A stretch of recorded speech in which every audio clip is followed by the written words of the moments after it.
Caravana de interiorização do governo do estado discute nas missões e fronteira oeste problemas rurais das regiões. O roubo de gado foi um dos assuntos em debate. Pescadores atingidos pela construção de 2 usinas hidrelétricas temem a perda da pesca como forma de sobrevivência. Hoje é o último dia para municípios se cadastrarem para obter passe livre estudantil ainda em 2013. Boa tarde. O combate ao roubo de gado, o ABGEAT, para os municípios das Missões e da fronteira com a Argentina, com possibilidade de maior eficácia a partir da nomeação de novos policiais no início do próximo ano. Este foi um dos temas tratados pelo governo estadual no começo da interiorização por aquelas regiões.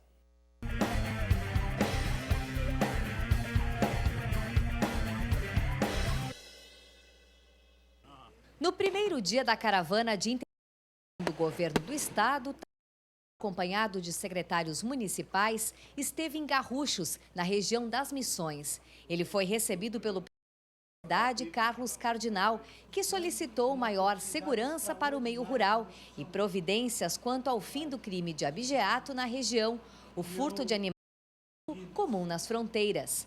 Na oportunidade, o prefeito também o asfaltamento da ERS 176 entre Garruchos e Santo Antônio das Missões, por onde a escoada safra de soja, trigo, milho. A economia de Garruchos, que conta com 3.200 habitantes, está baseada na agropecuária e pecuária. Me apresentou agora um documento para que eu possa examinar sobre questões que ainda pendem aqui na região. Uma delas é a estrada, nós sabemos, né? E nós estamos preparados aí para dar todas as informações. E nós tratamos aqui também de fazer uma avaliação do combate ao abigeato, aqui que foi muito forte, né, neste ano e no ano passado, mas que nós temos que agora reprogramar para o primeiro semestre do ano que vem, que o pessoal, né, normalmente volta a cometer esse tipo de delito. Isso aqui é muito importante para a região, né? Após a audiência, o governador almoçou com moradores da cidade na colônia de pescadores e recebeu uma carta dos trabalhadores solicitando melhorias para a cidade. Ainda em Garruchos, inaugurou a primeira agência do Banrisul. A próxima parada foi em São Borja, para comemorar o centenário da Escola Estadual Getúlio Vargas, que atende cerca de 1.000 alunos. O governador os tempos em que estudou na instituição.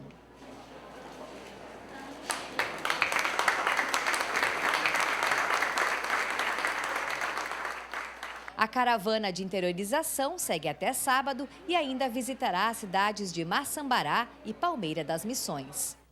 E agora pela manhã, o governo anunciou em Maçambará que o primeiro acesso asfáltico de 38 quilômetros ligando o município com a BR-472 ficará pronto em dezembro.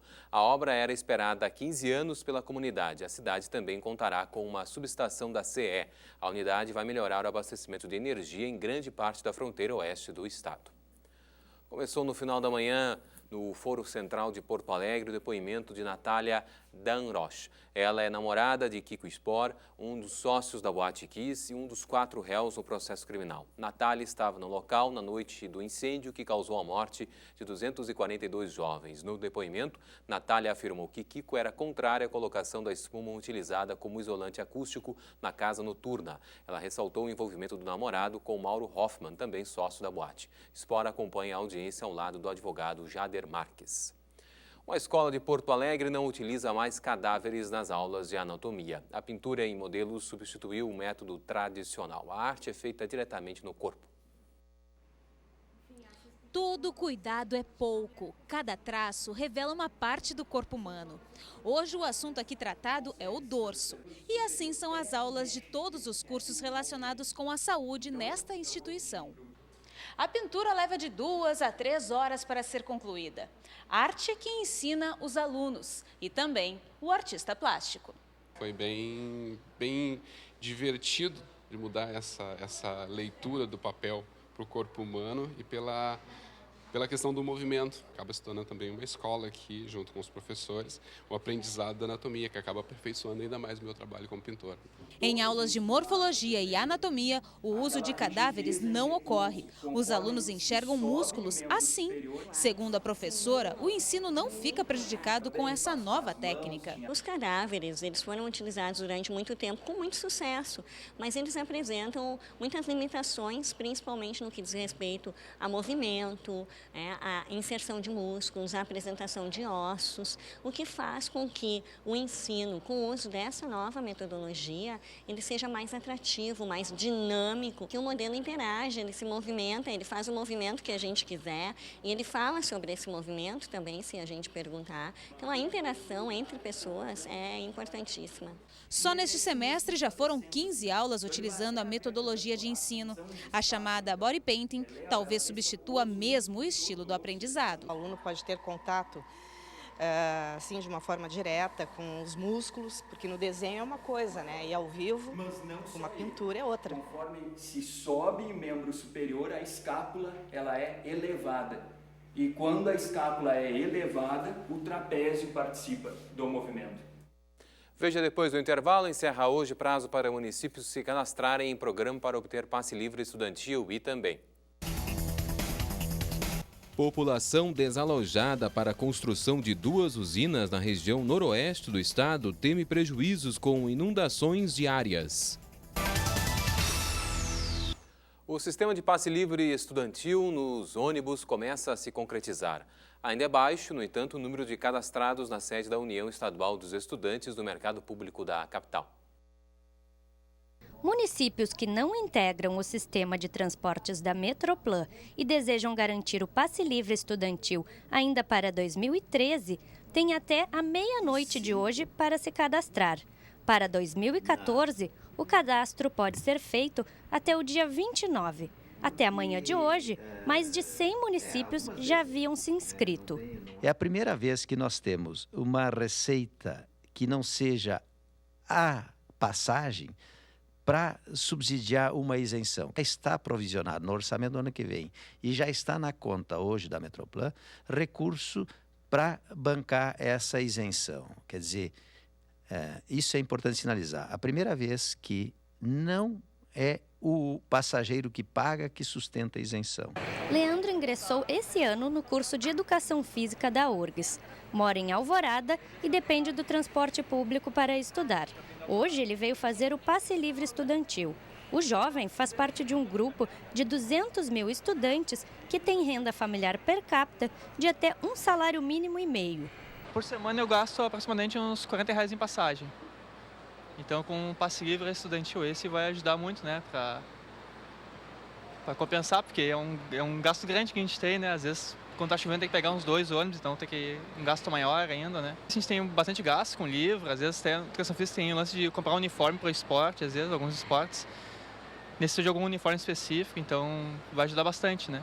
Na sede da União Estadual dos Estudantes, a procura pelo benefício ainda é pequena. Nós já confeccionamos ou mandamos fazer 300 carteiras nesse primeiro momento e acreditamos que vai aumentar mais em decorrência da divulgação. Se tu tem o ProUni já, tu já sabe que tu tens o direito ao passe livre. Para o restante, os documentos necessários são CPF, comprovante de matrícula, o comprovante de quantos dias vai a aula, né? Porque o passe livre é para a pessoa que vai 2 vezes ou 3 vezes, ele vai ter direito àquele montante, aquelas vezes, ida e volta. Precisa dos comprovantes de renda de toda a família. 3 municípios gaúchos e 4 que ficam do lado argentino devem ser afetados pela construção de 2 usinas hidrelétricas no Rio Uruguai. As pessoas que podem ser atingidas pela obra são, em grande parte, pescadores e estão com medo de perder o seu meio de sobrevivência. Cidades gaúchas da região noroeste do estado podem desaparecer por completo se a construção das usinas hidrelétricas Garabi e Panambi no leito do Rio Uruguai sair do papel.